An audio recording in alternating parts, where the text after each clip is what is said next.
Hello and welcome to Thrive After 45, the podcast where we redefine what's possible in midlife.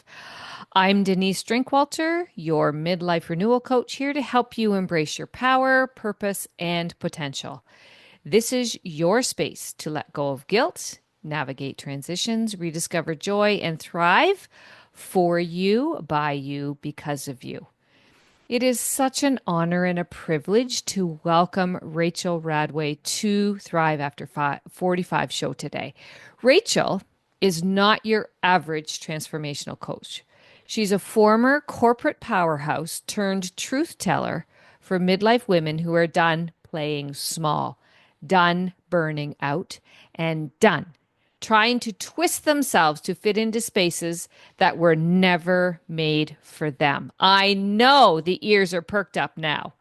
After 25 years in leadership roles across a range of industries, overachieving, over delivering, and masking her way through environments that didn't see her, Rachel hit a breaking point. What followed was a radical reset. She walked away from her job, sold everything, and moved to rural Peru in search of healing. That detour led her to Ecuador, Portugal, and ultimately back to herself. Now, as a leadership and executive coach, Rachel helps perceptive, driven women, many of whom are neurodivergent, own their strengths, find their voice, and create lives that actually feel good. She's also the author of Perceptive, a powerful book that's helping women recognize their unique wiring as a gift and not a flaw. Rachel is the exact kind of voice we love bringing to Thrive After 45 because she's proof that midlife isn't the end of the story. It's the moment we get to write a better one. Welcome to the show today, Rachel. It's so great to have you here. Denise, thank you so much for first of all for inviting me onto the show. Second of all, for that amazing introduction. It was better than anything I've written for myself, and I want to borrow it. I was, I get that comment a lot, and then people say, "Can I have a copy?" Of course, it's about you. You can have that and use it in whatever way that resonates for you. Love it. It was beautiful. So thank you. So you have lived a story of extreme bold reinvention, but I'm guessing it didn't start with a boldness. It started with the burnout, as talked about in the introduction, about like disconnection, like a deep need to heal. But what did you actually have to unlearn or even surrender in order to begin that journey back to yourself? Because this is exactly what we are here to talk about. Such a perfect question to start with, Denise, because when I experienced my burnout, it wasn't the first time, I will say. It was definitely the most severe. And because this was back in 2014 and social media wasn't as popular as it is now, nothing, I mean, we didn't hear about burnout the same way that we hear about it now. And it was not a concept that I was very familiar with. Right. So I didn't really know what was going on with me. Mm, I knew that I was frustrated. I knew that um, that I didn't have the capacity that I used to have. yes. But there was so much more to it. I had lost my sense of humor. I had lost a lot of my Mm, empathy and compassion, both for myself and for others. It really, I was seeing myself turn into someone that I didn't like very much. And I didn't understand why or what was going on. I knew that I was tired, but I didn't have any of the information that I have now. And at that time, I didn't know anyone who took sabbaticals or who mm, left the corporate world to go do something different. That's just not the world that I was in.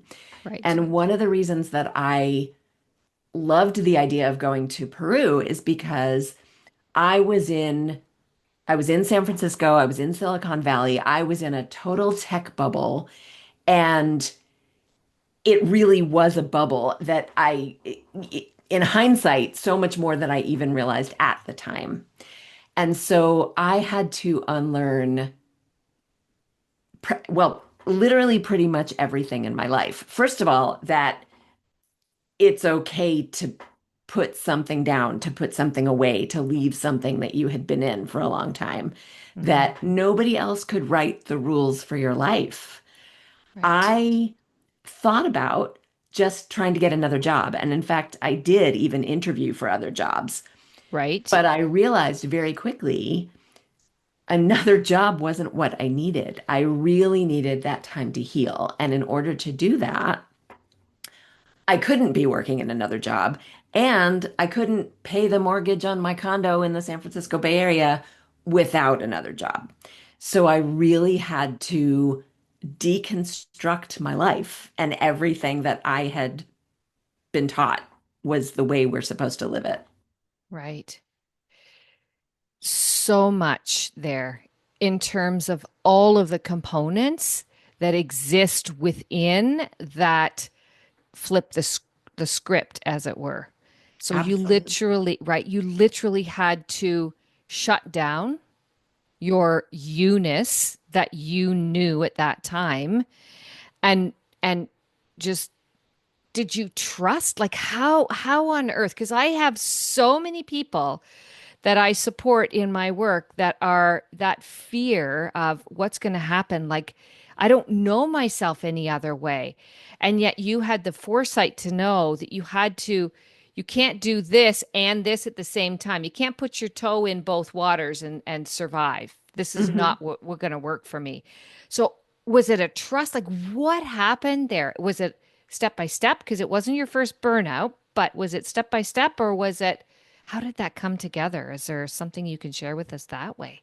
Yeah, absolutely. And I will say, even though I mentioned that it wasn't my first burnout, I didn't learn that until much later. Ah, It was when good I was point. researching and talking with people and writing the book that I was able to look back and realize that some of the other periods that I had experienced were also burnout. But in this particular case, it wasn't. I'm not sure I would call it trust. I was terrified. I really had no idea what I was going to do, how I was going to support myself, Of course. how this was going to play out, or where I was going to be 6 months from that point, or a year, or 5 years, or 10 years from that point. I just knew that life was not working the way it was. Right. And I really had to take a giant leap of faith Yeah. and it was trust in myself in a way because I had Right. always something that people tell me that I really, really hate, and yet it's true, is you always land on your feet. You're very resourceful. And I know that about myself, and I know that I'm resilient. And I had to trust in that because I had no other answers. And Of there was no way to course. get answers. Right. I Right. just, you said step by step. It was, I knew that I had to take a step and Right. get myself out of the life that I was living and then trust that something would work out. Okay. Okay. So there's two things that are coming up for me in that.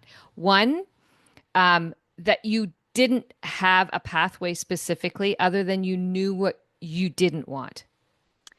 Right? Exactly. Yeah, I did because I am a planner.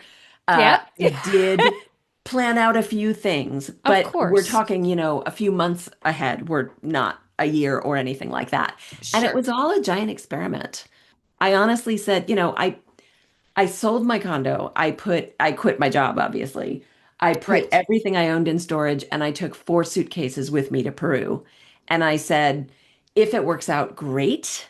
If it doesn't Ah, work out, I will figure out what my next step is at that point. perfect. So you didn't just burn everything to the ground, No, right? no, I didn't. Even though that could have been one of the responses, like I'm moving and I once I make that decision, I'm not moving back, right? You had the curio lens of curiosity that I love so much that plus their belief in you. Now, I do want to dig a little further and ask, you mentioned that people said you always land on your feet and you don't necessarily love that. Mhm. Why? Why? What is it about that? So that's a great question because I didn't express it very well. It's not that I don't love that I have the ability to always land on my feet. Okay. It's what I don't love is having been in so many challenging situations where I have Ah, to trust that I'm going to land on my feet. It's My life has been very, very twisty and has lacked stability and security. Since I was a child, I mean, we moved all over the place when I was a child. I had okay. lived in, I think, 4 states in the United States before I was 8 years old. So I don't, I don't love change, but I know how to navigate it, and I know Okay. that I'll be able to. It's just sometimes it would be nice for things to just go smoothly for a while. That's the part that I don't love. I would just like a little bit of stability, a little bit of security. Of course, of course. And I love what you're saying because it has been your path.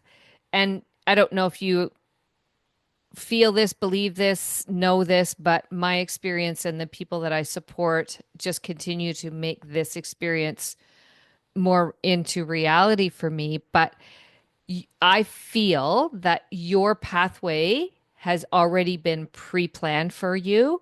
I believe that in my soul. And so, with so many opportunities to continue to land on your feet, it's bringing a new strength within you that you didn't know was even possible, and having the multitude of opportunities that present themselves. It could be that that's just who you get to be because that's your powerhouse. That's your ability to pull it all together. So I love that, and I wish for you that guiding light that doesn't have the mountains and the peaks for you at every turn. Trust me.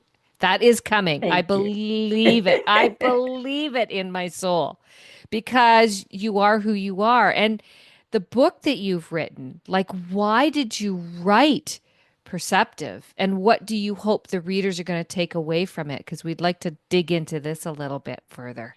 Absolutely, I'd love to. And thank you for the wishes. I will take those.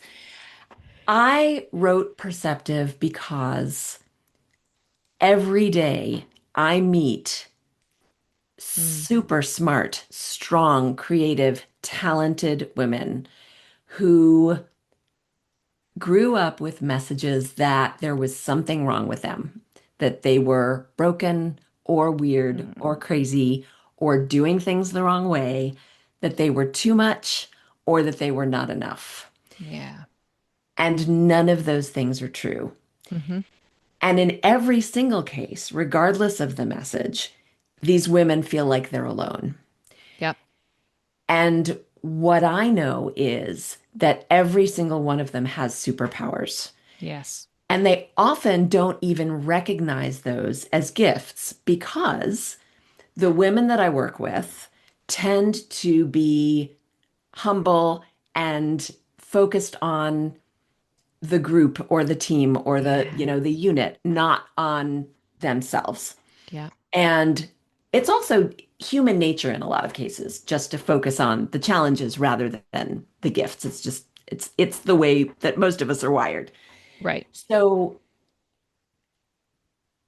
uniformly, I have found that these women are amazing leaders, have huge leadership gifts and assets. Sometimes they recognize them, often they don't. Hmm. They rarely embrace them and leverage them and use them to lead more effectively in their lives and in their work. And one of the Mm. things that I talk about in the book is the gifts and the challenges are really two sides of the same coin. And this goes back to what you were saying about my journey and my strengths and the peaks and the valleys and the You can't have the gifts without having the challenges. They're there for each other. Right. And there is I'm gonna backstep a second. So Yeah. the women that I work with, once they learn about their wiring and the Hmm. fact that they do have gifts that not everyone else has, Right. they start to bloom and blossom, and they start to rebuild their confidence and to step into a power that they've always had, Yes. but often had never claimed, to find their voice. Hmm. Many of them have challenges speaking up because they have been, given all of the messages that I mentioned earlier. Right. So you asked me another question in addition to, what I hope from the book, from writing the book, Right. is I really want everyone to be able to accept the fact that they have gifts and they have superpowers. And I'm going to make a side note. There are a lot of people that object to the word superpower. And I've had a lot of discussions about this. Some Hmm. people feel that using that word negates or ignores the challenges, or means that we, can leap over buildings in a single bound and fly with capes and can do everything perfectly. But that's not what it means at all. Nobody has that. Nobody can do that. It does mean that there are things that we can do better than a lot of the people around us, or than Right. all of the people around us. And when we start to recognize those things, first of all, it does rebuild our confidence and allow us to step back into our power. But second, it also helps us to deal more effectively with the things that are the challenges. Right. And getting that perspective Hmm. is why I wrote Perceptive, because um, I just want to get that message out there that every one of us is wired differently, Hmm. and that's what makes us special and important and needed. Right. And that worth has been present ever since the first day.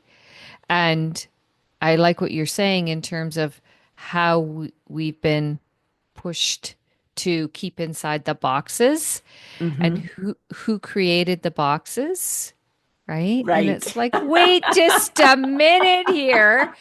And because we've been so conditioned over the years to stay within in order to succeed, we've Hmm. lost our way. We've lost that superpower connection.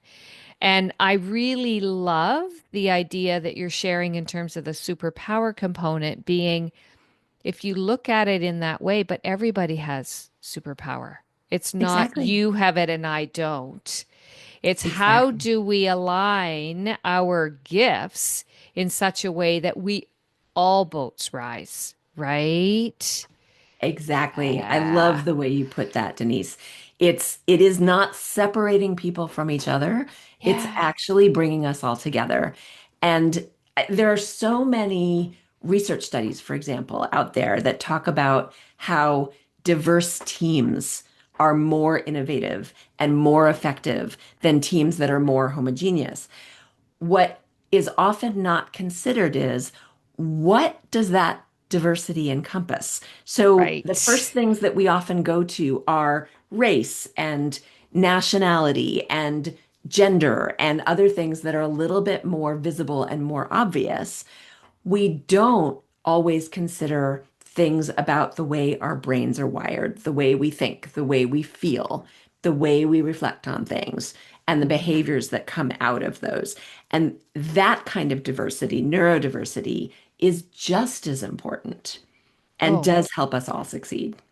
1000% plus. Absolutely. Because when we come to the table with our gifts through what you just shared in terms of our ways we think, the ways we see things, the ways that we operate that isn't quote unquote the norm, but can be so empowering for the collective.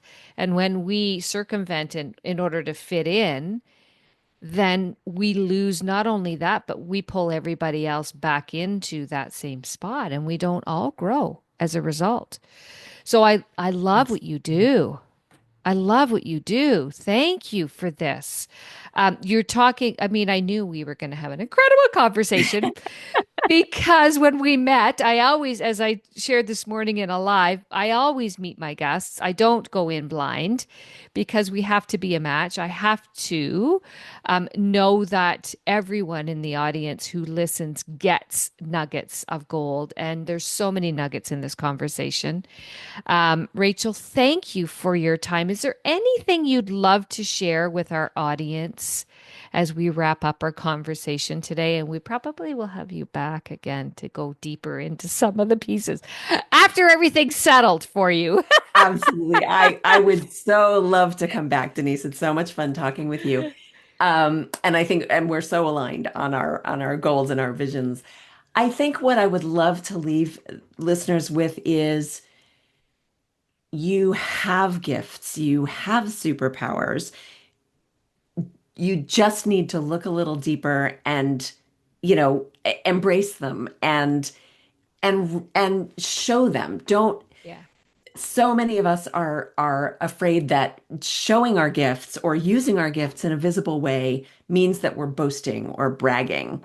And that is so not the truth. What you were saying before is absolutely true. If we are not sharing those things, we are not only are we doing ourselves a disservice, we're doing everyone around us a disservice as well. Yeah. And So I love what you're saying, and I'm gonna flip it on its, I'm gonna do the coin on the other side because it's exactly what we talk about in our show is when you take time for you, by you, because of you, and you do this work with Perceptive, with Rachel. If you do this work, when you, not if, when you do this work, when you do this discovery, when you do this uncovering and find out more about who you are as a person without the boundaries, you give back to yourself in ways that were never possible without the work that you get to do to create that energy. And when you do that, not only your world changes, but your sphere of influence for those closest around you will change. I've seen it in myself. I know you've seen it in yourself. I know your clients witness the same thing. And I'm probably, without a doubt, sure they say, I can't believe what happened in that meeting because this is how I showed up. Is that true, or am I just imagining? it is, no, it's absolutely true. And it's what I love hearing from Yeah. my clients. And I'm sure that your clients say the same thing. Totally, totally. Yeah. I wouldn't have had a clue that me doing this for me would have an impact for others. And in a way that doesn't force to try and figure out how to make this work. Just go and do it for you, by you, because of you. So go and figure out your superpowers because they're deep within you. And Rachel is a queen in that. So make sure you reach out, find her, check her book out. Let's get this going. I'm so excited. So excited for this conversation. Thank you so much for your gifts, your superpowers, your voice, your book, everything you bring to the world. Thank you for continuing to land on your feet, and your pathway will find its way to you. It's coming. It's already, I'm already feeling it's on its way. The smooth is coming. Oh, Get the Denise, sails out. thank you so much, Denise. It's been such a pleasure. And this conversation has made my week. So thank you for having me. Yay. It's an honor and a privilege. And if you are not following us on Thrive After 45, you can find us on all the platforms, all the podcast streaming platforms you can think of. Of course, Apple and Spotify. And you can find me. Just look for me anywhere, Denise Drinkwalter. You'll find me. I'm on social media like crazy. And we wish all of you the best and make sure you take time for you, by you, because of you. Go find out your superpowers and by all means use them for your benefit and those around you. Take care, everyone. See you again. Bye.